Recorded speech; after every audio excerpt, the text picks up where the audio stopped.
মহিয়ান গরিয়ান সর্বশক্তিমান মাবুদে মেহেরবান আল্লাহ সুবহানাহু ওয়া তাআলার আলিশান দরবারে শুকরিয়া বলি আলহামদুলিল্লাহ। দ্বিতীয়বার বলি আলহামদুলিল্লাহ। সমস্বরে আরো আওয়াজ দিয়ে তৃতীয়বার বলি আলহামদুলিল্লাহ।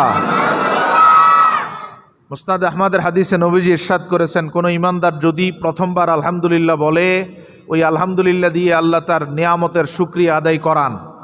দ্বিতীয়বার বললে খুশি হয়ে আসমান থেকে তার নামে আল্লাহ নিয়ামত নাজিল করেন। তৃতীয়বার বললে আরো খুশি হয়ে এক আলহামদুলিল্লাহ দিয়ে ওই দিনের গুনাহগুলো আল্লাহ মাফ করে দেন। আমরা আল্লাহর দরবারে শুকরিয়া জ্ঞাপন করে আবার বলি আলহামদুলিল্লাহ। 12 দিন ব্যাপী 27তম পবিত্র ঈদ মিলাদুন্নবী সাল্লাল্লাহু আলাইহি ওয়াসাল্লামের ঐতিহাসিক আয়োজনে আজকে এই দিবসে উপস্থিত সম্মানিত সভাপতি, অত্র শাহী মসজিদ কমিটির সম্মানিত সভাপতি আলহাজ এম এ তাহের সাহেব, বারাকাল্লাহু ফি উমরিহি, আল্লাহ ওনার হায়াতে বরকত দান করুক, বলেন আমিন। উপস্থিত আছেন অত্র মসজিদের আপনাদের সম্মানিত রাহবার, সম্মানিত পেশ ইমাম হাফেজ মাওলানা মোহাম্মদ রেজাউল করিম সাহেব, আল্লাহ ওনার হায়াতেও বরকত দান করুক, আমিন। এই মসজিদের সম্মানিত খতিব, আমার অত্যন্ত শ্রদ্ধাভাজন ডক্টর মুফতি মোর্শেদ আলম সালেহী সাহেব সহ দূর দূরান্ত থেকে আগত অথবা এই মসজিদের মুসল্লিয়ানে কেরাম, দায়িত্বরত যারা আছেন, এই মাহফিলের সার্বিক ব্যবস্থাপনায় যারা আছেন, আল্লাহ সুবহানাহু ওয়া তাআলা আমাদের সকলের আশা বসা এবং হাজিরাকে কবুল করে আমাদের জীবনের গুনাহগুলো আল্লাহ ক্ষমা করে দিক বলে আমিন। দেরি যেহেতু হয়ে গেছে, আমরা সরাসরি মূল আলোচনায় প্রবেশ করব। রাসূলুল্লাহ সাল্লাল্লাহু আলাইহি ওয়াসাল্লামের নবুয়াত হচ্ছে আজকের মূল আলোচনা। নবুয়তের একটা অংশ হচ্ছে খতমে নবুয়াত। আমরা টোটাল বিষয়টাই ফোকাস করার জন্য সংক্ষেপে মৌলিক যেই ধারণাগুলো আমাদের রাখতে হবে রসুলের নবুয়তের ব্যাপারে, সেই বিষয়গুলো আলোকপাত করব। আল্লাহ তৌফিক দান করুন, আমিন। আল্লাহর হাবিব সাল্লাল্লাহু আলাইহি ওয়াসাল্লামের নবুয়তের এই ধারণা কনসেপ্টটাকে বলা হয় রিসালাত। এই রিসালাতের প্রতি ঈমান আনতে আল্লাহ সুবহানাহু ওয়া তাআলা ঈমানের অবিচ্ছেদ্য অংশ হিসাবে কোরআনুল কারিমে এই অংশটাকে জুড়েছেন। ঈমানদার তারাই হবে যারা আল্লাহর প্রতি বিশ্বাস রাখবে এবং রাসূলুল্লাহর প্রতি বিশ্বাস রাখবে। কোরআনুল কারিমের বিভিন্ন আয়াতে আল্লাহ সুবহানাহু ওয়া তাআলা কাফেরদের সম্পর্কে আলোকপাত করেছেন। অন্তত 8 থেকে 10টা আয়াতে আল্লাহ সুবহানাহু ওয়া তাআলা দেখিয়েছেন যে কাফেরদেরকে জিজ্ঞাসা করো, কে আসমান জমিনের সৃষ্টিকর্তা? কাফেররা বলবে আল্লাহ। কে আসমান থেকে বৃষ্টি নামান? কাফেররা বলবে আল্লাহ। কে জীবিত মৃত ফায়সালা করেন? কাফেররা বলবেন আল্লাহ। কে পুরা বিশ্ব ধরাধামকে পরিচালনা করেন? কাফেররা বলবেন আল্লাহ। এইভাবে নাম ধরে ধরে ধরে রাসূলুল্লাহকে বলেছেন আপনি জিজ্ঞেস করেন। জিজ্ঞেস করলে প্রত্যেকটার জবাবেই বলবে সৃষ্টিকর্তা, পালনকারী, লালনকর্তা।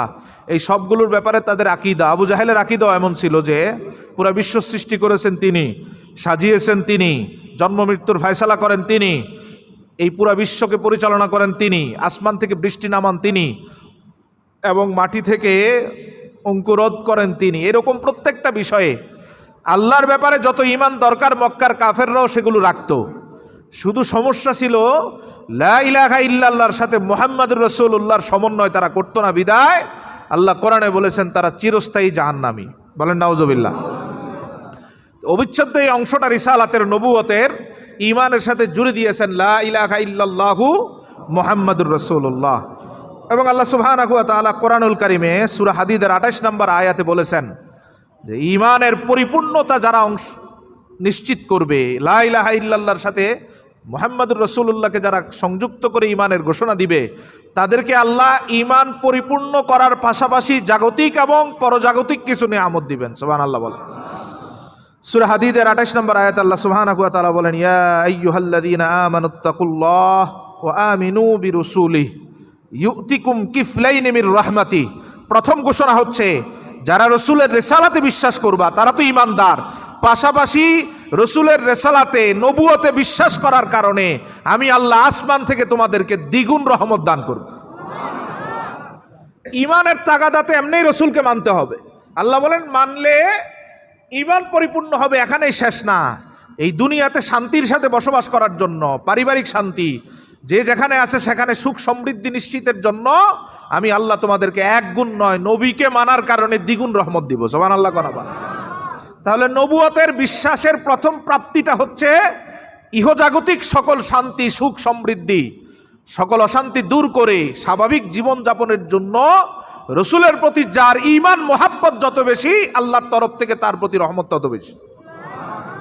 আল্লাহ সুবহানাহু ওয়া তাআলা এরপরে ঘোষণা দেন, ওয়ায়াজআল লাকুম নূরান তামশুনা বিহ।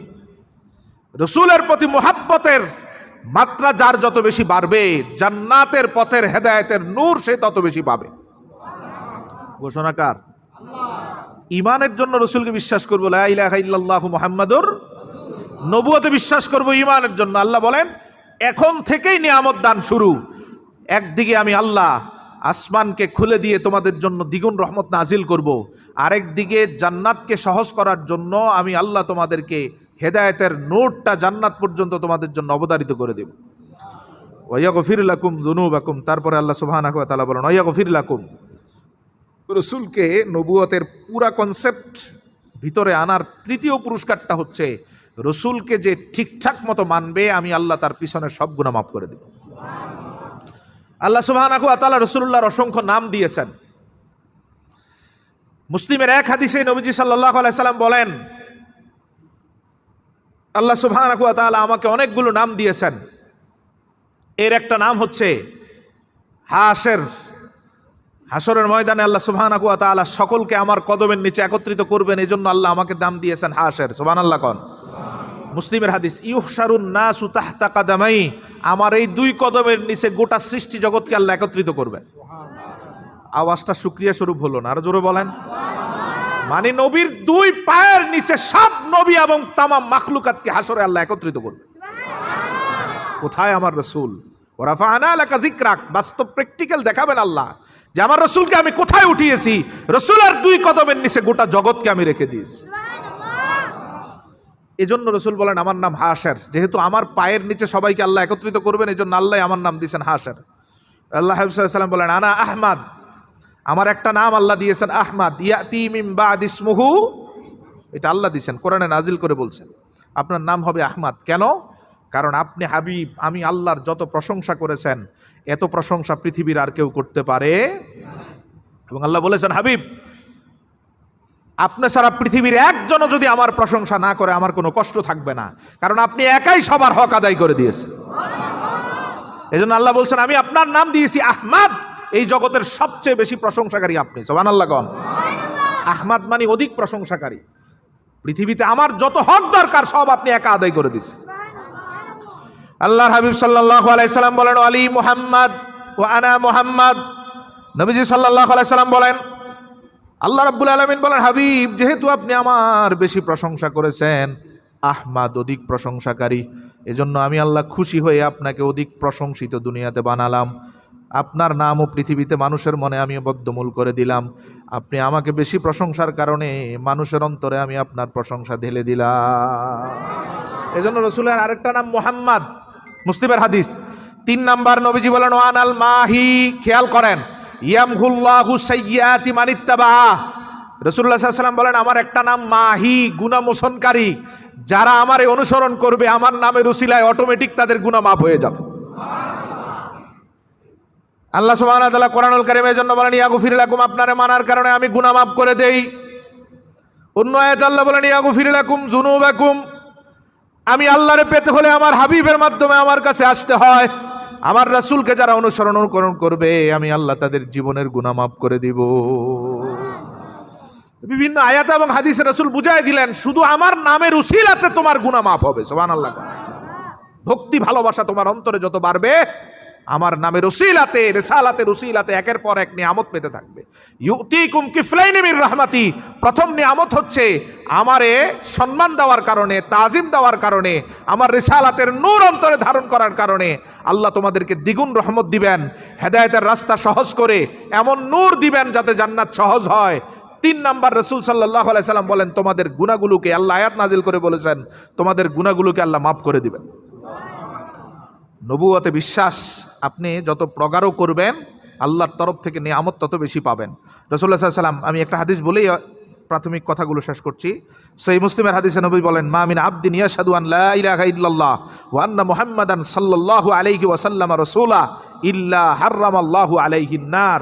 কোনো ব্যক্তি যদি অন্তর দিয়ে আল্লাহকে, আল্লাহর তাওহীদের উপর সাক্ষ্য দেয় এবং রসুলের রিসালাতকে, নবুয়তকে অন্তরে মেনে নেয়, নবুয়তের যত শাখা প্রশাখা আছে সব কিছুকে যখন বিশ্বাস করে, শুধু বিশ্বাস, কর্ম না, কর্মের ব্যাপারেও সামনে আসবে।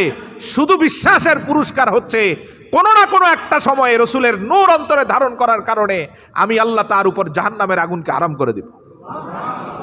সহিহ মুসলিম 437 নম্বর হাদিস, রাসূলুল্লাহ সাল্লাল্লাহু আলাইহি সাল্লাম বলেছেন যে শুধু আমার রিসালাতের জ্ঞানটুকু, ধারণাটুকু, বিশ্বাসটুকু অন্তরে রাখলে জাহান্নামের আগুনও হারাম হয়ে যায়। সুবহানাল্লাহ।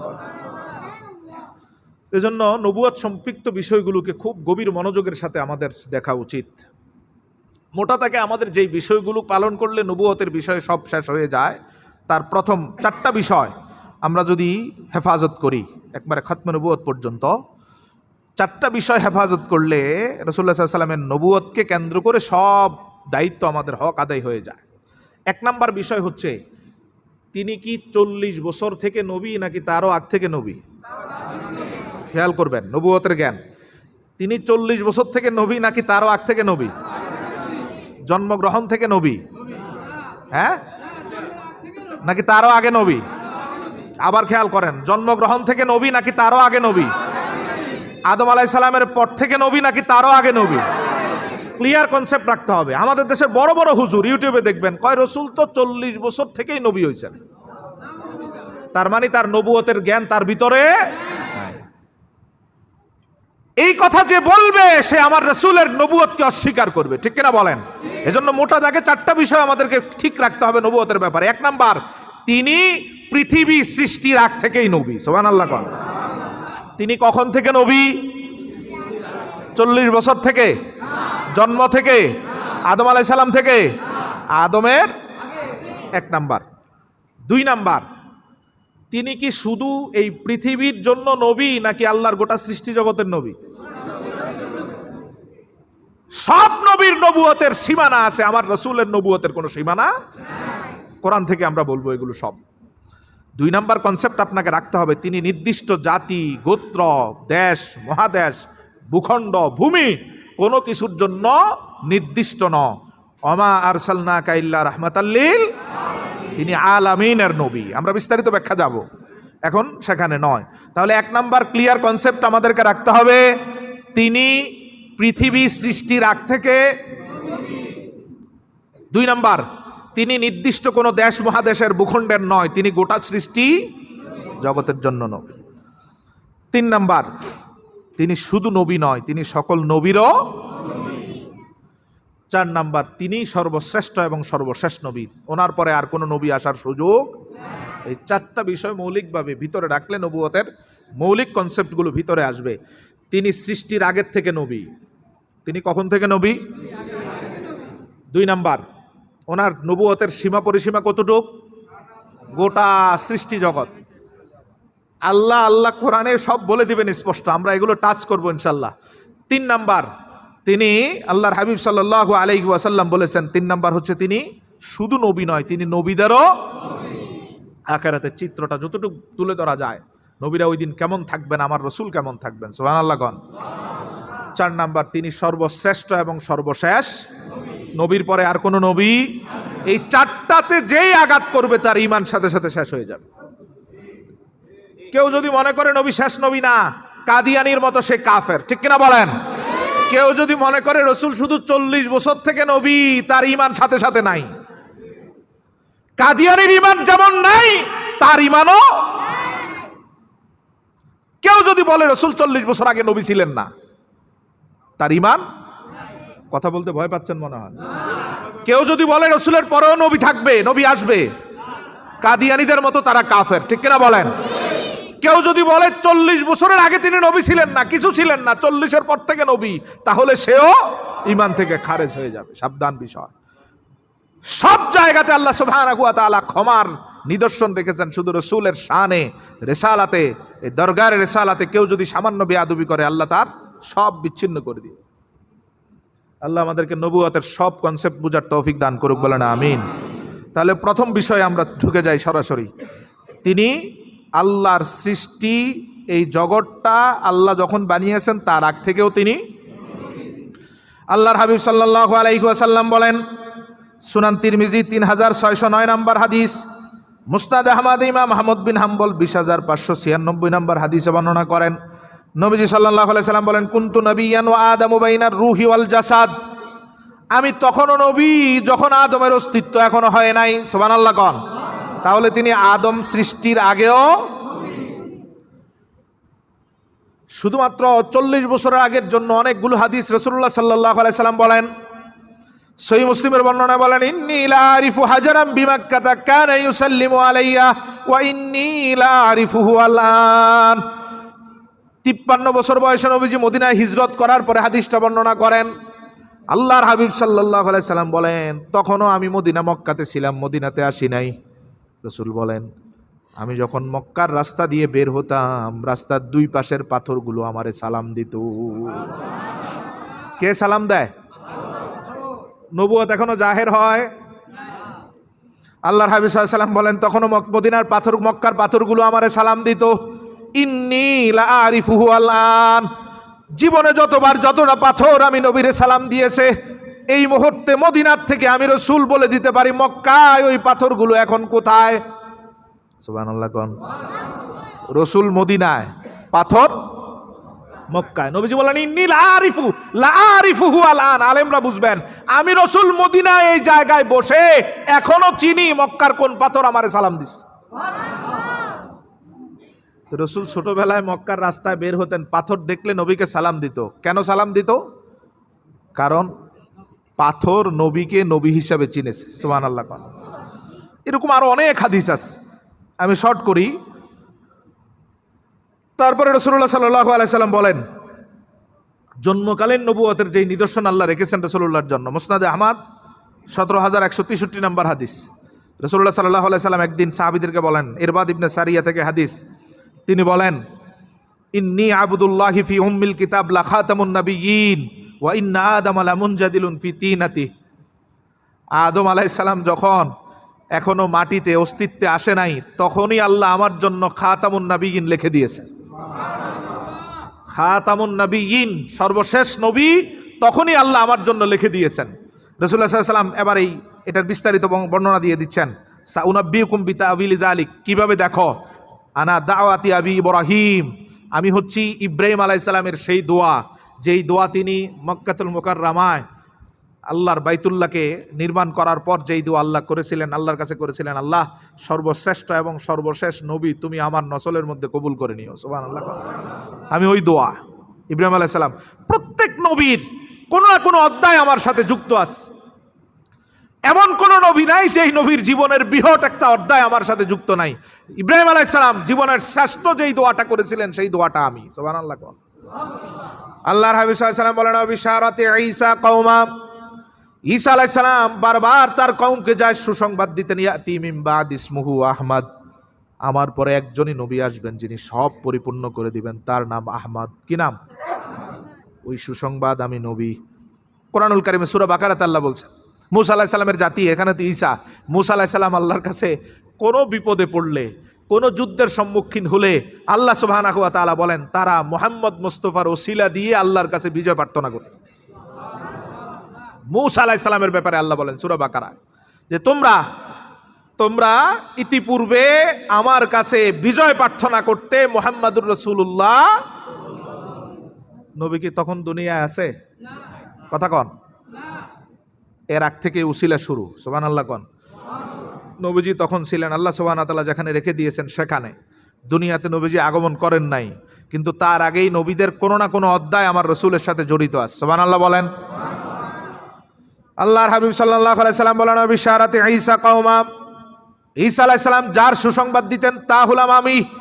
ইব্রাহিম আলাইহিস সালাম যে শ্রেষ্ঠ দোয়াটা আল্লাহর কাছে করতেন সেটা আমি। 3 নম্বর বলেন, রুইয়া উম্মি আল্লাতী রাত খারাজা মিনহা নূর আদাআত লাহু কুসুরাশ শাম। তিনি বলেন, আমি যখন জন্মগ্রহণ করছিলাম, আমি সেই সত্তা, জন্মের সময় আমার মা দেখলেন পেট থেকে নূর বের হয়ে পৃথিবীর বড় বড় প্রাসাদগুলো দেখা যাচ্ছে। তখনও তিনি নবুয়তের নূর আল্লাহ দেখিয়েছিলেন মাকে। খারাজা মিনহা নূর আদাআত লাহু কুসুরাশ শাম, যেই নূরটা আমার মায়ের উদর মুবারক থেকে বের হয়ে গিয়েছিল, এই এক নূর দিয়ে গোটা জগতের সব বড় বড় প্রাসাদগুলো আল্লাহ তাকে দেখিয়েছেন। সুবহানাল্লাহ। তিনি তখনও জন্মের সময়ের কথা, জন্মের আগের বিষয়ে বললাম। তিরমিজির বর্ণনা, তিরমিজির হাদিসে রাসূলুল্লাহ সাল্লাল্লাহু আলাইহি সাল্লাম স্পষ্ট বর্ণনা করেছেন, ছোট্টবেলায় যখন আবু তালেবের সাথে আমি একবার সিরিয়ায় গেলাম। সুবহানাল্লাহ। কোন কোথায় গেছে? বাণিজ্যিক কাফেলায়। তো সিরিয়ার কাছাকাছি যেই রাহেব, ওই রাহেবরা কখনো কারো জন্য বের হতেন না। কিন্তু যেই দিন রাসূলুল্লাহ আবু তালেবের সাথে গেলেন, গিয়ে ছায়াদার একটা বৃক্ষের নিচে বসলেন, রাহেবদের বসার জায়গার কাছাকাছি, সব রাহেব মিলে রাসূলুল্লাহ সাল্লাল্লাহু আলাইহি ওয়াসাল্লামের কাছে এসে হাজির। আজীব হয়ে গেল মানুষ, এরা তো একসাথে একযোগে কখনো বের হয় না, আজকে বের হইলেন কেন? তিরমিজির বর্ণনা, ফাখাযা বিয়াদি রাসূলিল্লাহি সাল্লাল্লাহু আলাইহি ওয়াসাল্লাম, সব রাহেব এসে ছোট্ট রাসূলুল্লাহ সাল্লাল্লাহু আলাইহি ওয়াসাল্লাম, সব রাহেব এসে রাসূলুল্লাহ সাল্লাল্লাহু আলাইহি ওয়াসাল্লামের হাত মোবারকে ধরলেন, ধরে বলতেছেন, হাযা সাইয়্যিদুল আলামিন ওয়া হাযা রাসূলু রাব্বিল আলামিন। সুবহানাল্লাহ। রাহেবদেরকে সবাই জিজ্ঞেস করলো, কেন বের হলেন? কখনো তো আপনারা বের হন না। একযোগে সব কিছু ছেড়ে দিয়ে এখানে চলে আসলেন। হাত মুবারক, রাসূলুল্লাহর হাত মুবারক ধরে তারা বলতেছেন, হাযা সাইয়্যিদুল আলামিন। যেন তেন কারণে বের হয় নাই, আমাদের কাছাকাছি এসে উপস্থিত যিনি হলেন, এই শিশু বালকটাই হচ্ছে গোটা জগতের সবার সাইয়্যিদ। সুবহানাল্লাহ। সাইয়্যিদুল আলামিন, গোটা জগতের সাইয়্যিদ, গোটা জগতের নেতা।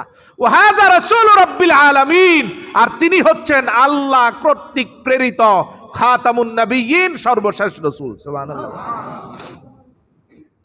তাহলে তিনি 40 বছর থেকে নবী না, তার থেকে আগ থেকেও নবী?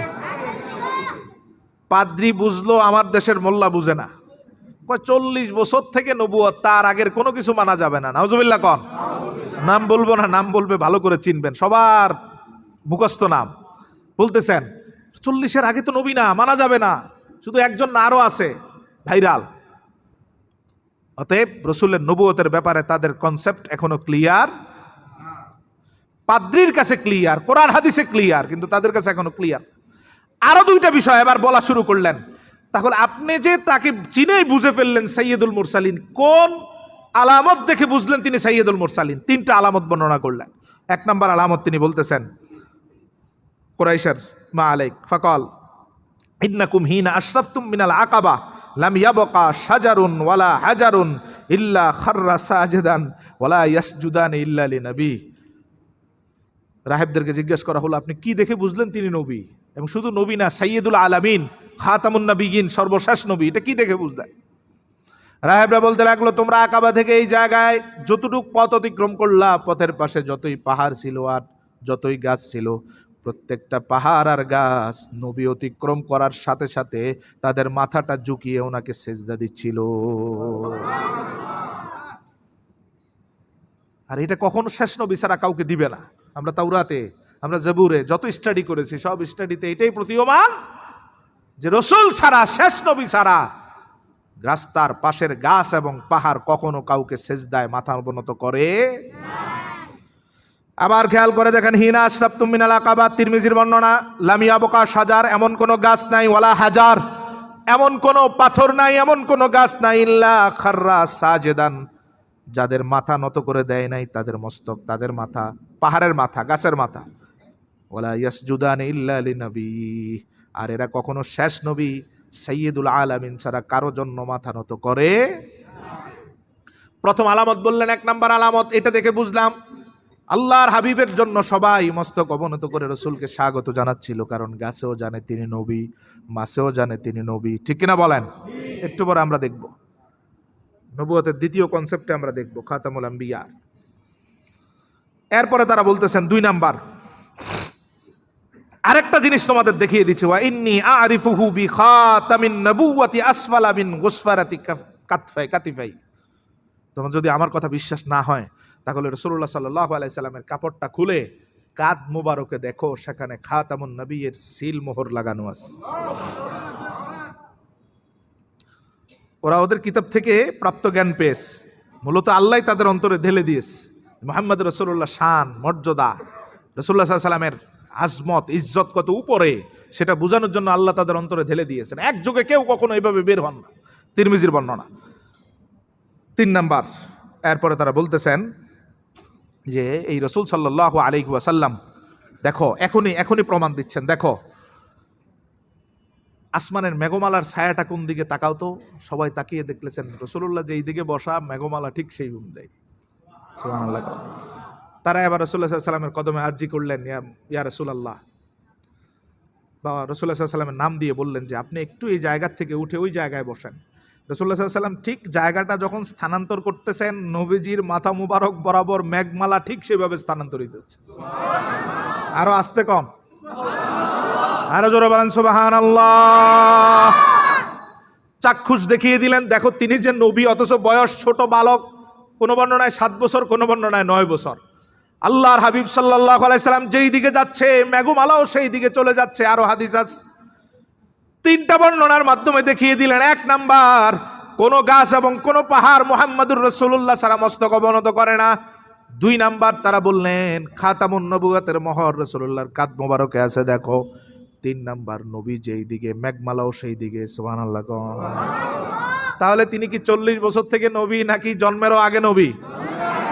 শুধু কি জন্মেরও আগে নাকি আদম আলাইহিস সালামেরও আগে? তাহলে খাতামুন নবিয়্যিনের ব্যাপারে প্রথম কনসেপ্ট হচ্ছে তিনি সৃষ্টি জগৎ সৃষ্টির আগ থেকেই নবী। সুবহানাল্লাহ। এবং আমরা দেখিয়েছি মক্কার পাথররা পর্যন্ত আমার রাসূলকে, আরো অনেক হাদিস সামনে আসবে, সবাই চিনে, গোটা সৃষ্টি জগৎ নবীকে চিনে। কারণ চিনিয়েছেন মহান রব্বুল আলামিন আল্লাহ সুবহানাহু ওয়া তাআলা, তিনি চিনিয়েছেন, এজন্য সবাই চিনে। 1 নাম্বার কনসেপ্ট ক্লিয়ার, নবীজি 40 বছর থেকে নয়, বরং জন্মের আগেও নয়, বরং আদম আলাইহিস সালামের আগ থেকেও নবী। এবং এটা কয়েকটা হাদিস আমরা উল্লেখ করেছি। 2 নাম্বার, তিনি নির্দিষ্ট কোনো সীমানার জন্য নয়, বরং গোটা সৃষ্টি জগতের নবী। ঠিক কিনা বলেন?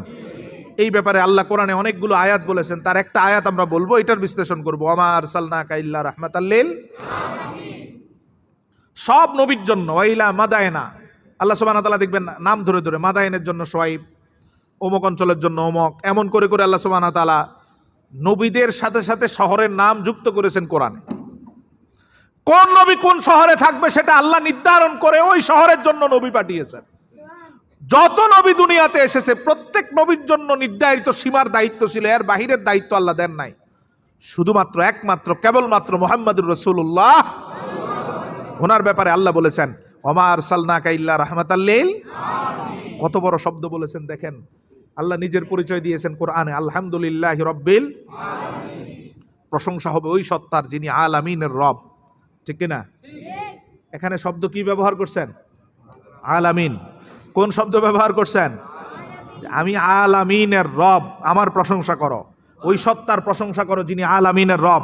রাসূলের পরিচয় দিচ্ছেন এবার আল্লাহ, ওমা আরসালনাকা ইল্লা রাহমাতাল লিল আলামিন। ইমাম ফখরুদ্দিন রাজি তাফসীর করেন মাফাতিহুল গায়ব তাফসীরের কাবীরে, আল্লাহ সুবহানাহু ওয়া তাআলা নিজের পরিচয়ে যেই শব্দ ব্যবহার করলেন, নবীর পরিচয়ে একই শব্দ কোরআনে ব্যবহার করে বুঝালেন আমি আল্লাহ যতটুক সীমানার রব, আমার নবী ঠিক ততটুক সীমানার নবী এবং রহমত। নবীজির নবুয়তের কোনো সীমানা, রহমতের কোনো সীমা, আর সে আজিম থেকে তাহতাস সারা পর্যন্ত গোটা সৃষ্টি জগতের জন্য তিনি নবী। সুবহানাল্লাহ। আল্লাহর রুবুবিয়তের সীমানা যতটুক, রাসূলের রিসালাত এবং নবুয়তের সীমানা। এজন্য আল্লাহর হাবিবের সাথে সব কিছুর সম্পর্ক আল্লাহ সুবহানাহু ওয়া তাআলা করে দিয়েছেন। একটু তাকালেই দেখবেন, একটু আগে আমরা দেখালাম পাথর আমার নবীরে চিনে। ঠিক কিনা কন? পাহাড়, উহুদ পাহাড়ের উপরে একদিন উঠলেন, মুসলিমের বর্ণনা, সহিহ বুখারীর বর্ণনা, আল্লাহর হাবিব সাল্লাল্লাহু আলাইহি সাল্লাম বলেন, সহিহ মুসলিমের বর্ণনা, বুখারীর বর্ণনা, নবীজি সাল্লাল্লাহু আলাইহি সাল্লাম বলেন উহুদুন জাবালুন ইউহিব্বুনা ওয়া নুহিব্বু। রাসূল সাল্লাল্লাহু আলাইহি সাল্লাম বলেন এই যে পাহাড়টা তোমরা দেখতেছো উহুদ পাহাড়, বুখারী, সহিহ বুখারীর হাদিস, আল্লাহর হাবিব সাল্লাল্লাহু আলাইহি সাল্লাম বলতেছেন এই যে পাহাড়টা তোমরা দেখতেছো, এই পাহাড়টা উহুদ, জাবালুন উহুদুন ইউহিব্বুনা ওয়া নুহিব্বু। এই পাহাড়ের ব্যাপারে আল্লাহর হাবিব সাল্লাল্লাহু আলাইহি সাল্লাম বলতেছেন, সহিহ বুখারী 1481, মুসলিম 1392 নম্বর হাদিস, বুখারী মুসলিমের হাদিস, উহুদুন জাবালুন ইউহিব্বুনা ওয়া নুহিব্বু। এই যে পাহাড় দেখতেছো, এই পাহাড় সম্পর্কে আমাকে একটু বলো তো। পাশের সাহাবায়ে কেরাম বলতেছেন ইয়া রাসূলুল্লাহ, মদিনার থেকে 6 কিলোমিটার দূরে, মক্কা থেকে 6 কিলোমিটার, মদিনা থেকে 6 কিলোমিটার দূরে দাঁড়িয়ে থাকা একটা পাহাড়, পাথরের পাহাড়, আমরা এটাই তো চিনি, উহুদ নামে ওকে চিনি। এই পাহাড় আমাদের চিনি না, আমরা বরং তাকে চিনি, এতটুকুই আমাদের সাথে তার পরিচয়, সম্পৃক্ততা। রাসূলুল্লাহ সাল্লাল্লাহু আলাইহি সাল্লাম এবার নিজের পরিচয় তুলে ধরতেছেন, বুখারী মুসলিমের হাদিস। উহুদুন জাবালুন ইউহিব্বুনা ওয়া নুহিব্বু। ও সাহাবীরা শুনে রাখো, তোমাদের সাথে পরিচয় শুধু সামান্য, কিন্তু আমার সাথে পরিচয় এই পাহাড়। আমি নবীরে ভালোবাসে, আমিও তারে ভালোবাসি। পাহাড় নবীরে কেমনে ভালোবাসে? কথা কন। চিনাইছেন কে? আমাদেরকে পাহাড় চিনে? আমরা কথা বললে পাহাড় শোনে, কিন্তু নবী বললে, এটাও বুখারীর হাদিস, সহিহ বুখারী 3410 নম্বর হাদিস। রাসূলুল্লাহ সাল্লাল্লাহু আলাইহি সাল্লাম, আবু বকর, ওমর, ওসমান, কয়জন? এই চারজন একদিন উহুদ পাহাড়ের উপরে উঠলেন। ফাজাহাফা, চারজন উঠার পরে উহুদ পাহাড় একটু মৃদু কম্পন দেওয়া শুরু করলো। সুবহানাল্লাহ কোন? আবু বকর, ওমর, ওসমান তিনজন বলেন, ফাজাহাফা বিহিম ফাকালা উসবুত। পাহাড়ের উপর আমরা মাত্র চারজন, একজন রাহমাতুল লিল আলামিন, আর আমরা তার সাথী সাহাবী। চারজন উঠার পরে পাহাড় যখন কাঁপা শুরু করলো, নবীজি একটা শব্দ বললেন, উসবুত। আমি আদেশ দিচ্ছি, কাঁপা বন্ধ করে দাও, নূরের জবান থেকে বন্ধ করে দাও। বলার সাথে সাথে পাহাড়ের কাঁপা বন্ধ। আমরা সারাদিন চিল্লাইলেও কাজ হবে, কিন্তু নবীজি কয়টা শব্দ বলছেন? এরপরও মোল্লা কয় নবী নাকি তার মতো। জোরে কন। নবী আমাদের কারো মতো? পৃথিবীর কারো মতো? এ কথা বলা যাবে? রাসূলুল্লাহ সাল্লাল্লাহু আলাইহি ওয়াসাল্লাম বলেন, একটা শব্দ বললেন, উসবুত, পাহাড় থেমে যাও। নূরের জবান থেকে একটা শব্দ বের হওয়ার সাথে সাথে পাহাড়ের কাঁপা বন্ধ হয়ে গেল। আরো অনেক ঘটনা পাহাড়ের সাথে, পাথরের সাথে। কারণ রাসূলকে আল্লাহ শুধু মানুষের জন্য দেন নাই, দিয়েছেন আলামিনের জন্য। কিসের জন্য? এজন্য নবীকে আলামিনের সবাই চিনে। পাথর, পাহাড়, জীব, জড়, যত পদার্থ আছে সবাই রাসূলকে চিনে। হায়াত যার আছে সে চিনে, হায়াত যার নাই সেও। কথা বলতে পারে সেও চিনে, যে কথা বলতে পারে না সেও চিনে। নড়তে পারে তারা যেমন চিনে, যারা নড়তে পারে না, নির্জীব পড়ে থাকে, তারাও চিনে। সুবহানাল্লাহ। আবু বকর, ওমর, ওসমান বলেন, একদিন রাসূল সহ আমরা বসে আছি। তা আমরা বসে আছি, হঠাৎ রাসূলুল্লাহ সাল্লাল্লাহু আলাইহি সাল্লামকে দেখলাম হাত মোবারকের 3টা আঙ্গুল বালির নিচে ঢুকালেন। বালির নিচে ঢুকানোর পরে 3-4টা ছোট কাকর, পাথরের টুকরা, নবী সাল্লাল্লাহু আলাইহি সাল্লাম বালির নিচের থেকে যখন এইভাবে বের করলেন, বের করার সাথে দেখতেছি আমরা যেমন আওয়াজ দিয়ে জিকির করি, পাথরের টুকরাও জিকির করছে। আবু জাহেল একদিন নিয়ে আসছেন না পাথরের টুকরা, মুষ্টিবদ্ধ করে বলেন, যদি আপনি বলতে পারেন আমার হাতের মুঠে কি আছে, তাহলে আপনারা আমি বিশ্বাস করব। রাসূলুল্লাহ সাল্লাল্লাহু আলাইহি ওয়াসাল্লাম মুস্কি হেসে বলেন, আমি বলবো না, তোর মুঠের ভিতর যে জিনিসটা আছে ওইটাই বলে দিবে আমি কে। আমি বলবো না। হাতের মুঠ থেকে আবু জাহেল তাকিয়ে আছে, হাতের মুঠ থেকে আওয়াজ আসতেছে, আশহাদু আন্নী আন্নাকা মুহাম্মাদুর রাসূলুল্লাহ। আমি সাক্ষ্য দিচ্ছি আপনি মুহাম্মাদুর রাসূলুল্লাহ, খাতামুন নবিয়্যিন, খাতামুল মুরসালিন। সুবহানাল্লাহ। কথা বলছে কে? চিনে না? কথা কয় না। চিনে না? চিনাইছেন কে? আল্লাহ। পাথর পৃথিবীর কাউকে চিনে? নবীকে? পানি কয়েকটা দেখি, দেখান, সময় কম। বুখারীর 3টা বর্ণনা, 3টা হাদিস সহিহ বুখারীর। আল্লাহর হাবিব সাল্লাল্লাহু আলাইহি ওয়াসাল্লাম, একটা বুখারী 3307, সহিহ বুখারী 3837, সহিহ বুখারী 5208 নম্বর হাদিস। একদিন নবীর সাথে সাথী ছিল 300 জন। কতজন? 300 জন। আরেকদিন হুদাইবিয়ার সময় 1500 জন। আরেকদিন আসরের সময় রাসূলের সাথী 1400 জন। 3 দিনের একই ঘটনা, কাছাকাছি ঘটনা। এই জন্য 3টা হাদিসের সার নির্যাস একসাথে বলছে। পানি শেষ, থলেতে করে যা পানি নিয়ে গিয়েছিলেন সব পানি শেষ। এখন অজু করবেন কিভাবে? আসরের নামাজ সন্নিকটে। রাসূলুল্লাহ সাল্লাল্লাহু আলাইহি ওয়াসাল্লাম সাহাবীদেরকে বললেন, ও সাহাবীরা, তোমাদের কার পানির মশকে পানি আছে একটু নিয়ে আস। কেউ আসতেছে না। একজন সাহাবী আসলেন, এসে বললেন, ইয়া রাসূলুল্লাহ, আপনার আঙ্গুল ভিজতে পারে অথবা সামান্য একটু জিহ্বা ভিজতে পারে, এতটুক পানি আমার কাছে আছে, আর নাই। সব পানি যা ছিল তৃষ্ণার কারণে, প্রচন্ড গরমের কারণে সব শেষ। অনেক খোঁজাখুঁজি করলেন, আশেপাশে কোথাও কূপ নাই। বুখারীর 3টা হাদিস। নবী সাল্লাল্লাহু আলাইহি ওয়াসাল্লাম বললেন, তোমার ওই মশটা নিয়ে আস। সব সাহাবী পিনপতন নীরব বসে আছেন, 1400 সাহাবী। সাহাবায়ে কেরাম বলেন, রাসূলুল্লাহ সাল্লাল্লাহু আলাইহি ওয়াসাল্লামকে দেখলাম মশকের মুখটা খুলে ডান হাত মুবারক মশকের ভিতরে ঢুকালেন। সুবহানাল্লাহ। কোন হাত? পানি আছে কতটুক? আঙ্গুলের মাথাটা ভিজবে। সাহাবায়ে কেরাম সবাই চেয়ে আছে। বুখারীর 3টা হাদিস। রাসূলুল্লাহ সাল্লাল্লাহু আলাইহি ওয়াসাল্লাম পানির মশকের ভিতর ডান হাত ঢুকালেন, সাথে সাথে আল্লাহর হাবিব সাল্লাল্লাহু আলাইহি ওয়াসাল্লাম মশকের থেকে আঙ্গুল মোবারক বের করলেন। সাহাবায়ে কেরাম বলেন, এবার আমরা দেখি রসুলের আঙ্গুল মোবারক দিয়ে ফোয়ারার মতো পানি বের হচ্ছে।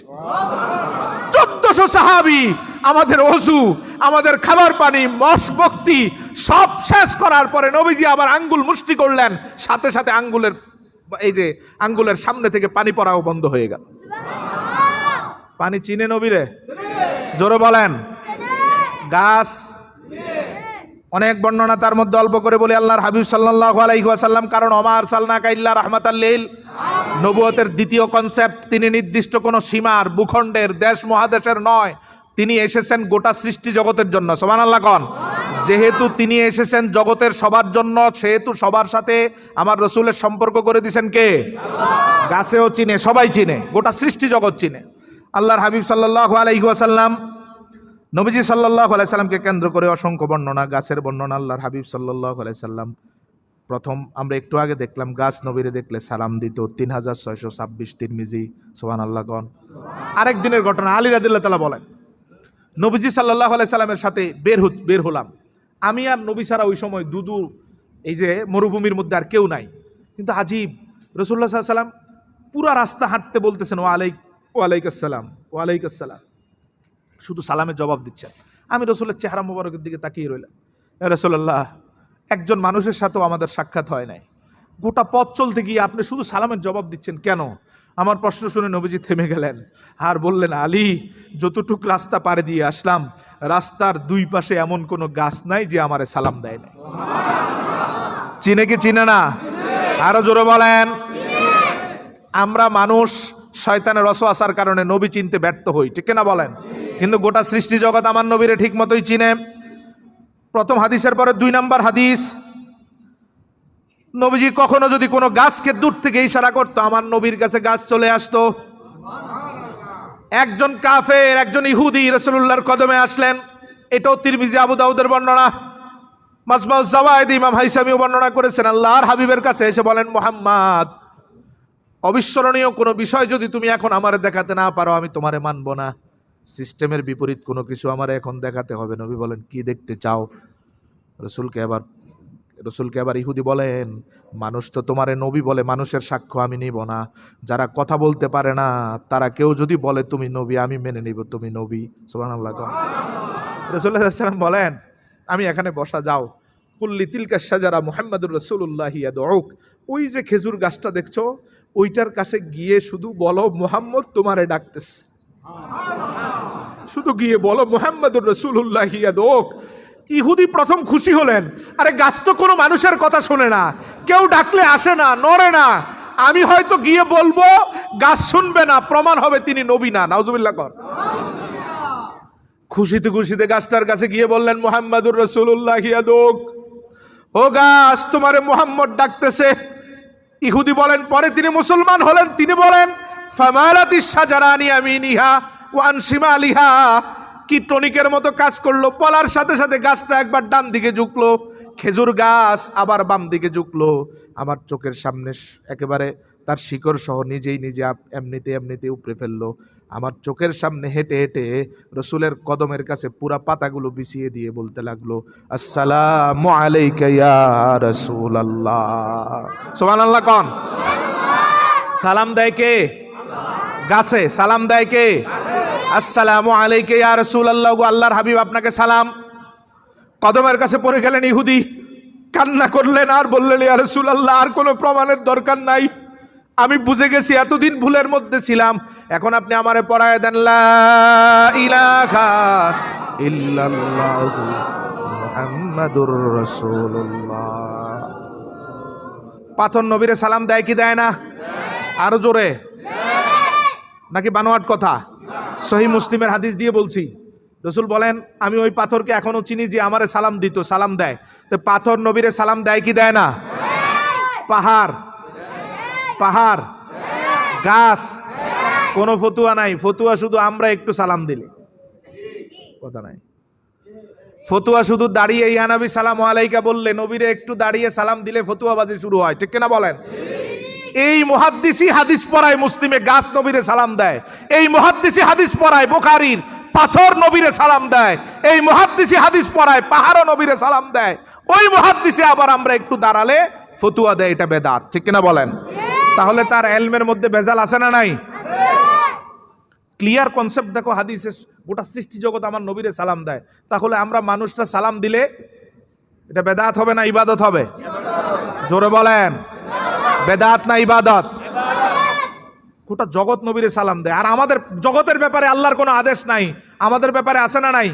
ইয়া আইয়ুহাল্লাযীনা আমানু সাল্লু আলাইহি, আমাদের ব্যাপারে আল্লাহর আদেশ আছে, রসুলকে তোমরা সালাতও দেয় সালামও দাও, সালাত সালাম দুরুদ সালাম উভয়টা পেশ করো, তাও তাসলিম আদবের সাথে পেশ করো, যেভাবে করলে আদব হয়, যেভাবে করলে তাজিম প্রকাশ হয়, ঠিক সেভাবে করো। সুবহানাল্লাহ।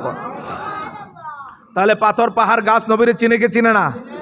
আসেন, আনাস ইবনে মালিক সালমান ফার্সি 450 বছর হায়াত পাইছেন। কত বছর? 350 বছরের পরে নবীর সন্ধান পাইছেন। সব জায়গাতে শুধু নবীরে খুঁজতে যেতেন। সালমান আল ফারসি পারস্য থেকে সফর করে করে আসছেন, শেষে নবীর সন্ধান পেলেন। রাসূলুল্লাহ সাল্লাল্লাহু আলাইহি ওয়াসাল্লামের কাছে আসতেন গোলাম, তখন তিনি গোলাম। আল্লাহ হাবিব সাল্লাল্লাহু আলাইহি ওয়াসাল্লামের মজলিসে আসতেন আর কান্না করতেন, কবে জানি আমি মুক্ত হব আর মুক্ত বাতাসে আল্লাহর হাবিবের কদমের পাশে সব সময় পড়ে থাকব। একদিন নবীজি ডেকে বলেন, কান্না করো কেন? তিনি বললেন, ইয়া রাসূলুল্লাহ, আমি মুক্ত হতে চাই, আপনার কদমে সব সময় থাকতে চাই, সব সময় নূরের চেহারা মোবারকের দিকে তাকিয়ে থাকতে চাই। সুবহানাল্লাহ। এটা সাহাবীদের একটা আকাঙ্ক্ষা ছিল, সাহাবায়ে কেরাম সব সময় নূরের চেহারার দিকে তাকায় থাকতেন। এই চেহারার দিকে তাকালে দুনিয়ার সবকিছু ভুলে যেতেন। তাবরানির হাদিস, একজন সাহাবী একদিন ফজরের নামাজ নবীর সাথে জামাতে পড়লেন। রাসূলুল্লাহ সাল্লাল্লাহু আলাইহি ওয়াসাল্লাম তো ফজরের পরে জামাত নামাজে পড়ার পরে চলে যান, ইশরাক নামাজ ঘরেই পড়তেন। রাসূল চলে গেলেন, সব কাজকর্ম শেষ করে আবার জোহরের সময় নবীজি যখন ঢুকলেন, ঢুকে দেখেন ফজরে ওই সাহাবী ঠিক যেই জায়গায় বসা ছিল, এই দীর্ঘ সময় চলে যাওয়ার পর জোহরের সময় ঠিক একই জায়গায় বসা। সুবহানাল্লাহ। রাসূলুল্লাহ সাল্লাল্লাহু আলাইহি ওয়াসাল্লাম আবার চলে গেলেন, আসরে ঢুকে দেখেন তিনও সময় পুরা দিন চলে গেছে কিন্তু সাহাবী এক জায়গায় বসা। মাগরিবের সময় রাসূল ঢুকে দেখেন এক জায়গায় বসা, এশার সময় দেখেন একই জায়গায়। ডাক দিলেন আল্লাহর হাবিব সাল্লাল্লাহু আলাইহি ওয়াসাল্লাম এশার পর, তাবরানি মুজামুল কবিরের হাদিস, ইমাম তাবরানি বর্ণনা করেন। ডাক দিয়ে বললেন, সাহাবী, সারা দিন এবং রাতের এই অংশ পর্যন্ত তোমার ঠিক এক জায়গায় বসা থাকতে দেখলাম, কেন? সাহাবী বললেন, আতামাত্তাউ বিনাজরিকা ইয়া রাসূলুল্লাহ। নবী জিজ্ঞেস করলেন, ও সাহাবী, তোমার কি খাবারের দরকার হয় নাই সারাদিনে আজকে? তোমার কি বিভিন্ন প্রয়োজন দেখা দেয় নাই? নবীর সাহাবী জবাব দেন, আতামাত্তাউ বিনাজরিকা ইয়া রাসূলুল্লাহ। ওগো আল্লাহর হাবিব, যখন আপনার নূরের চেহারার দিকে তাকাই তখন খাবারের সব বিষয় ভুলে যাই, অটোমেটিক খাবারের স্বাদ পেয়ে যায়। অতএব সারাদিনে আমার খাবারের জন্য ছুটোছুটি করতে হয় নাই। আসহাবে সুফফার এই মানুষগুলো সারাদিনে এক গ্লাস দুধ খেয়ে থাকতেন কেমনে কোন তো? আসহাবে সুফফার মানুষগুলো সারাদিনে তাদের জন্য এক গ্লাস দুধ, আধা গ্লাস দুধ আসত। মানুষ তো, মানবীয় চাহিদা আছে তো, খাবার দরকার হয় তো দুপুরে রাতে, কিন্তু তারা সারাদিন না খেয়ে হয়তো রাতে একটু দুধ আসছে খাইছে, অথবা আসে নাই, কেমনে পড়ে আসে? কেমনে?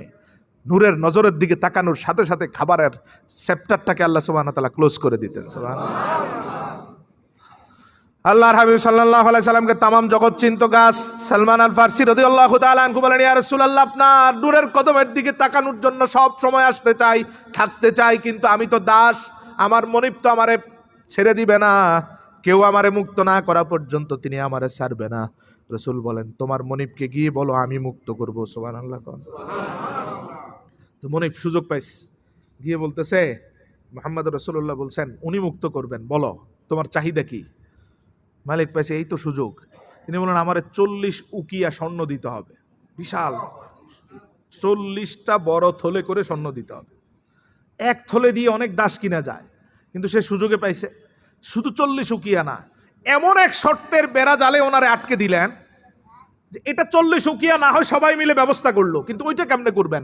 যে 300 খেজুর গাছের একটা বাগান তৈরি করে ওই বাগানের ফল যতদিন আসবে না ততদিন তুমি মুক্ত হতে পারবা না। কারণ খেজুর গাছ এগুলো আস্তে আস্তে বড় হয় না? একটা খেজুর গাছ ছোট থেকে ফল ধরতে কত বছর সময় লাগতে পারে বলেন তো? 5-7 বছর বা আরো বেশি, যাই হোক কম বেশি।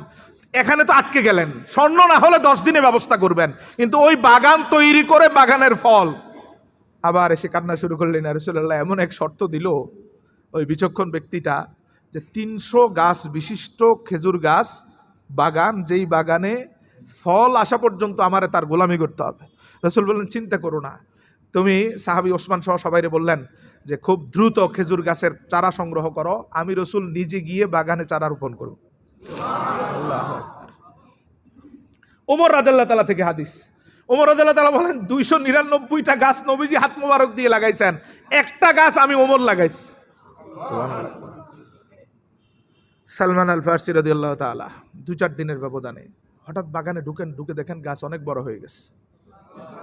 পরের দিন বাগানে ঢুকে দেখেন যে গাছে ফুল করা শুরু হয়েছে। পরের দিন বাগানে ঢুকে দেখেন যে গাছের ফলগুলো বড় হয়ে গেছে। চতুর্থ দিন বাগানে ঢুকার আগেই ফল বড় হয়েছে, তিনি ঘুরে দেখেন 299 গাছে ফল আছে, একটা গাছ ছোট হয়ে রয়ে গেছে। ওইটা লাগাইছিল কে? ভাই আমি হাদিসটা শর্ট করে বলছি, ওইটা লাগাইছিল কে? ওমর নিজে হাদিস বর্ণনা করেন। সালমান ফারসি রাসূলুল্লাহ সাল্লাল্লাহু আলাইহি ওয়াসাল্লামের কাছে আসলেন, ইয়া রাসূলুল্লাহ 299 গাছ আশার বাণী, 299 গাছে ফলন হয়েছে, একটা ছোট হয়ে রয়ে গেছে। নবী সাল্লাল্লাহু আলাইহি ওয়াসাল্লাম বলেন চলো আমার সাথে। আল্লাহর হাবিব সাল্লাল্লাহু আলাইহি ওয়াসাল্লাম সাথে করে গেলেন, ওই গাছটারে নবীজি আবার উঠিয়ে আরেক জায়গায় রোপণ করলেন। সালমান ফারসি বলেন ওই দিন পার হয়ে রাত পার করলাম, ঘুম আসে না, সকালে কি ফল আমরা দেখি, সকালে কি মানে এটার পুরো নতিজা কি হয়, ফলাফল কি হয় এটা দেখার জন্য উন্মুখ হয়ে আছি। সালমান আর ফারসি বলেন সকালবেলায় বাগানে ঢুকে দেখি 299-র সাথে এটাতেও ফল আছে। রাসূলকে চিনে কি চিনে না? আওয়াজ দিয়ে বলেন। কারণ আমার সাল্লাল্লাহু ইল্লা রাহমাতাল লিল আলামিন, গোটা জগতের সম্পর্ক আল্লাহ রাব্বুল আলামিন আমার নবীর সাথে করে দিয়েছেন। নবী যা বলবে গোটা সৃষ্টি জগৎ তাই শুনে। সুবহানাল্লাহ কোন। অনেক বর্ণনা আমার ভাইরা, উহুদের যুদ্ধের ঘটনা। উক্কাশা ইবনে মেহসান রাদিয়াল্লাহু তাআলা যুদ্ধ করতে করতে তরবারি ভেঙে গেছে, নবীর কাছে এসে বলেন ইয়া রাসূলুল্লাহ একটা তরবারির ব্যবস্থা যদি করে দেন অসংখ্য কাফেরকে মেরে ফেলতে পারি। উনি সেনাপতি ছিলেন ওই যুদ্ধের একটা অংশের। রাসূল বলেন তরবারি পাবো কই, সব তরবারি তো সবার কাছে। উক্কাশা আমার এই তাঁবুর চতুর্পাশে ঘুরে দেখো তো কিছু পাও কিনা, পেলে আমার কাছে নিয়ে আস। উক্কাশা ইবনে মেহসান ঘুরে দেখেন যে কিছুই নাই, খেজুরের শুকনো একটা ঢাল পড়ে আসছে। নিয়ে আসলেন রাসূলুল্লাহ সাল্লাল্লাহু আলাইহি ওয়াসাল্লামের কাছে। আল্লাহর হাবিব সাল্লাল্লাহু আলাইহি ওয়াসাল্লাম বিসমিল্লাহ বলে উক্কাশার খাপের ভিতর ওই খেজুরের শুকনো ঢাল ঢুকিয়ে দিল। যাও তোর ময়দানে গিয়ে যুদ্ধ করো। আমি তখন পর্যন্ত কোনো বিচলিত হইনি, কারণ নবীজি বলছেন যুদ্ধ করো, আমি চলে গেলাম। আমি তো হাতে কোনো অস্ত্র নাই, কাফের আমার দিকে ছুটে আসতেছে, সেনাপতি যুদ্ধের একটা অংশের প্রধান, তার হাতে কোনো অস্ত্র নাই, কয়েকজন ছুটে আসলো। ওরা আমার কাছাকাছি আসতেই বিসমিল্লাহ বলে আমি আমার খঞ্জরের দিকে হাত দিলাম, হাত দিয়ে টান দিয়ে দেখি মদিনার সবচেয়ে দামি তরবারি আমার হাত। চিনে কি চিনে না? সামান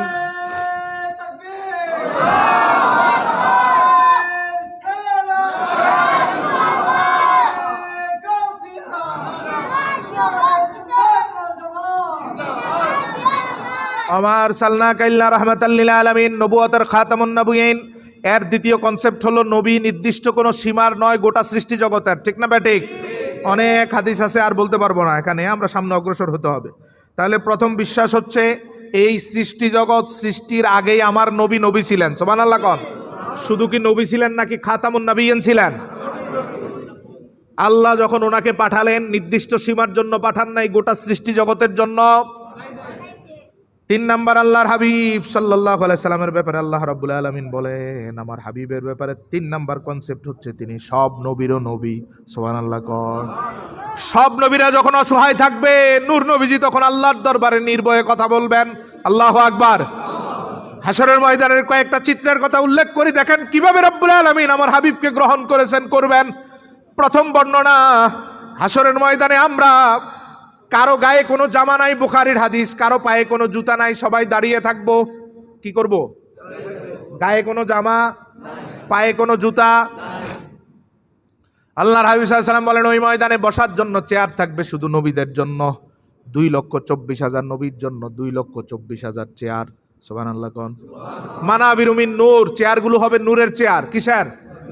বসবে কারা? আমরা দাঁড়ানো, আমরা। খেয়াল করবেন এই 2,24,000 নবী, প্রত্যেক নবী চেয়ারে যে বসবে প্রত্যেকের চেয়ারে তার নাম খোদাই করা থাকবে। এটা ইব্রাহিমের, এটা আদমের, এটা ইসমাইলের, এটা ইউনুস, ইদ্রিস, ইব্রাহিম, সবার নাম লেখা। সবাই গিয়ে গিয়ে, নবীজি বলেন ইয়াজলিসুনা আলাইহা, সব নবী গিয়ে গিয়ে নাম দেখে দেখে তাদের চেয়ারে বসে যাবে। চেয়ার কয়টা? মানে নবী যতজন চেয়ার, ইয়াবকা মিম্বারি, রাসূলুল্লাহ বলেন সব নবী যখন চেয়ারে বসা, তারপরে তাকানোর পরে আল্লাহ দেখবেন সব নবী চেয়ারে আছে, আমি চেয়ারে বসা নাই, আমি দাঁড়িয়ে আছি। সব নবী এক হালাতে আছে, আমি ভিন্ন হালাতে। সুবহানাল্লাহ কোন। আল্লাহ বলেন হাবিব কেন আপনি দাঁড়িয়ে আছেন? আল্লাহর হাবিব সাল্লাল্লাহু আলাইহি সাল্লাম বলেন কেন আপনি দাঁড়িয়ে আছেন? নবীজি বলেন আমার একটা আর্গুমেন্ট পূরণ হওয়ার জন্য আমি দাঁড়িয়ে আছি। রাব্বুল আলামিন বলেন আলা সাউফা ইউতিকা রাব্বুকা ফাতারদা, সূরা দুহাতে আমি আল্লাহ আপনার সাথে ওয়াদা করেছি, অচিরেই আমি আল্লাহ আপনাকে এত এত এত দিতে থাকবো যতক্ষণ আপনি খুশি না হন। আমার তো ওয়াদা আছে আপনাকে খুশি করা পর্যন্ত আমি দিতেই থাকবো। সুবহানাল্লাহ কোন। আল্লাহর ওয়াদা এদিক সেদিক হয়? আমার তো ওয়াদা করা আছে আমি আপনাকে দিতেই থাকবো। আলেমরা বুঝবেন ফাতারদা, একটা ফা অতিরিক্ত এখানে আনা হয়েছে, ওয়ালা সাউফা ইউতিকা রাব্বুকা তারদা, এটা ছিল মূল। একটা পা তায়ের আগে অতিরিক্ত আনছেন কেন? তার অর্থ মুফাসসিরিনে কেরাম বলছেন এই পাটা অনেক বিশাল অর্থ দেয়। অর্থ কি? আমি আপনাকে দিতেই থাকবো যতক্ষণ খুশি না হবেন ততক্ষণ আমি আল্লাহর দেওয়া বন্ধ হবে না। আর নবীও কি বলে দেখেন, আমি আপনি বেয়াদবি করি, আল্লাহর হাবিব আমাদের কাউরে ভুলে না। রাসূলুল্লাহ সাল্লাল্লাহু আলাইহি ওয়াসাল্লাম বলেন আল্লাহ আমারে সুযোগ দিবেন ততক্ষণ পর্যন্ত দিতেই থাকবো যতক্ষণ খুশি না হন। নবীও বলেন সর্বশেষ লোকটারে জাহান্নাম থেকে বের করার আগ পর্যন্ত আমিও খুশি হব না। আল্লাহ বলেন খুশি না হওয়া পর্যন্ত আমার দেওয়া বন্ধ হবে না। সূরা দুহা, নবী বলেন জাহান্নামীরা সবাই জাহান্নাম থেকে বের না হলে আমিও খুশি হব না। ফলাফলটা কি দাঁড়ালো? ফলাফল দাঁড়ালো আমার রাসূলের খুশি করার জন্য আল্লাহ সব জাহান্নামীরে জান্নাতে দিয়ে দিবেন। আমাদের কারণে না, নবীর কারণে। আল্লাহর হাবিব সাল্লাল্লাহু আলাইহি ওয়াসাল্লাম বলেন সবাই বসা, আমি দাঁড়ানো। আল্লাহ বলেন কেন বসেন নাই? সবচেয়ে বড় আসনটা তো আপনার। আমি শুরুতেই বলছি আমার হাবিবের পায়ের নিচে সবার হাসর হবে, ঠিক কিনা? সহিহ মুসলিমের হাদিস থেকে বলছি। তাহলে সবচেয়ে বড় আসন থাকবে কার? সবার মাথার উপরে আসন কার? নবীর পায়ের নিচে তো সবার মাথার উপরে আসন কার? এবং এটা সহজে বুঝতে পারেন, আজানের পরে আমরা একটা দোয়া করি, ওয়া বাআসহু মাকামাম মাহমুদানিল্লাযী, হে আল্লাহ হাসরের ময়দানে মাকামে মাহমুদে আমার হাবিবকে অধিষ্ঠিত করাবেন আল্লাহ। মুসলিমের হাদিসে নবী বলেন মাকামে মাহমুদ কি জানো? এমন একটা আসন আমার জন্য আল্লাহ রাখবেন যেই আসনটাকে দেখার জন্য একযোগে সব নবী মাথা উত্তোলন করবেন, সব নবী মাথা উঠিয়ে দেখবেন এত উপরে আমার আসন, সবাই আমার প্রশংসা শুরু করবে। এজন্য আল্লাহ এটার নাম দিয়েছেন মাকামে মাহমুদ। প্রশংসা করবে কে? নবীরা। প্রশংসা করবে কে? বুঝেন না, আবার প্রশংসা করবে কারা? মাকামে মাহমুদ, প্রশংসার মাকামে আপনাকে আল্লাহ উঠাবেন। সুবহানাল্লাহ কোন। তাহলে আমার নবীর আসনটা সবার থেকে উপরে এবং বড়। তিনি সব নবীরও নবী তো, ঠিক কিনা? আল্লাহ বলেন হাবিব আপনি কেন বসেন না? নবী সাল্লাল্লাহু আলাইহি ওয়াসাল্লাম বলেন একটা জিনিসকে মাথার সামনে নেওয়ার পরে আমি বসতে পারি নাই।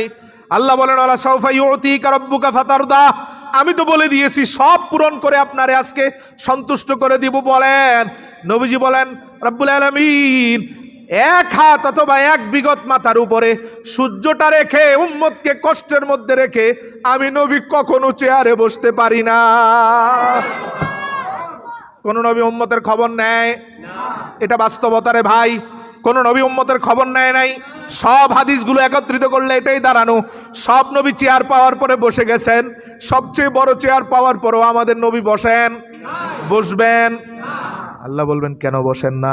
নবী বলবেন উম্মতের মাথার উপরের কষ্ট দূর না করলে আমি বসবো না। কিভাবে কষ্ট দূর করাবেন দেখেন। আল্লাহর হাবিব সাল্লাল্লাহু আলাইহি ওয়াসাল্লাম বলেন এক এক নবীর উম্মত আস্তে আস্তে সবার শেষে আমার উম্মত আদমের উম্মত ধরে আজকে বিচার শুরু করবেন, তারপর নবী নবী নবী নবী হতে হতে আমার উম্মত, কারণ আমরা সবার শেষে। রাসূল বলেন এই দীর্ঘ সময় মাথার এক বিগত, বুখারী দুইটা হাদিস, কোন বর্ণনায় আছে এক বিগত, কোন বর্ণনায় এক হাতই ধরলাম আমরা। মাথার এক হাত উপরে সূর্য, এই বিশাল কষ্টের মধ্যে আমি আমার উম্মতকে রাখতে পারি না। বিচারটা আপনি কিভাবে করবেন? আল্লাহ বলেন, আল্লাহকে নবী বলেন, আল্লাহর হাবিব বলেন রব্বুল আলামিন আমার উম্মত আসছে দুনিয়ায় সবার শেষে, মৃত্যুবরণ সবার শেষে, কিন্তু এই ময়দানে বিচার করতে হবে আদমের উম্মতেরও আগে। আসছে সবার শেষে, বিচার হবে আদমের উম্মতেরও। কষ্টে রাখবেন না, সবার আগে নিয়ে আসবেন। আজ্জিল হিসাবাহুম, নবীজি এই কথা বলার পরে ডাক দিয়ে রব্বুল আলামিন বলবেন না, ফেরেশতাদেরকে বলবেন, ও ফেরেশতারা, সব নবীর উম্মতরে পিছনে নিয়ে নাও, নূর নবীর উম্মতরে সামনে নিয়ে আসো। আল্লাহর হাবিবের ইচ্ছা অনুযায়ী নবীর উম্মতের মাধ্যমেই আমি আল্লাহ বিচার শুরু করব। তিনি সব নবীর, আবার তিনি সব নবীর। এবার আসেন দ্বিতীয় জায়গায়। আল্লাহর হাবিব সাল্লাল্লাহু আলাইহি সাল্লাম বলেন, হাসরের ময়দানে সবাই, কারো পায়ে কোনো জুতা নাই, কারো গায়ে কোনো জামা নাই, সবাই নিচের দিকে তাকায় থাকবে। কোন দিকে? শুধু উম্মত নয়, সব নবীরাও নিচের দিকে তাকাবেন। বুখারী বড় 3টা বর্ণনার হাদিসের একটার অনুবাদ বলছি। সব উম্মত একত্রিত হয়ে আদমের কাছে গিয়ে বলবে, আদম আলাইহিস সালামের কাছে গিয়ে বলবে, আর কোনো চাহিদা নাই, আল্লাহরে বলে এক হাত মাথার উপরে সূর্যটা একটু দূরে সরায় দেন। আল্লাহকে বলেন যাতে সূর্যটা দূরে সরায়, এই কষ্ট আর সহ্য হচ্ছে না। আদম আলাইহিস সালামের জবাবটা দেখেন না, বুখারী, ইন্না রাব্বী কাদ গাদিবাল ইয়াউমা গাদাবান শাদীদা লাম ইয়াগদাব মিসলাহু ক্বাবলা ওয়া লা ইয়াগদাবা মিসলাহু বাদা। আল্লাহর সাথে আজকে কথা বলার কোনো ক্ষমতা আমি আদমের নাই, কারণ আল্লাহর এমন রাগান্বিত অবস্থায় আগেও দেখি নাই, পরেও দেখব না। অতএব আল্লাহর সাথে কথা বলা দূরে থাক, আমি আদম আল্লাহর দিকে তাকাইতেও পারবো না। কে বলতেছে? কথা বুঝতেছেন কিনা? কে বলতেছে? কখন? বুখারী, হাসরের মাঠে সূর্য এক হাত মাথার উপর থেকে দূর করার জন্য ব্যর্থ হয়ে উম্মত চলে যাবে নূহ আলাইহিস সালামের কাছে। আপনি একটু বলেন না আল্লাহরে, আল্লাহ যাতে মাথার উপরে সূর্যটা দূর করে দেয়, আর সহ্য হয় না। একই উত্তর দিয়ে বলবেন, আল্লাহর এমন রাগ আগেও দেখি নাই, পরেও দেখবো না, আল্লাহর দিকে তাকানো যাবে? নিচের দিকে তাকাবেন। কোন দিকে? আবার বলেন, কোন দিকে?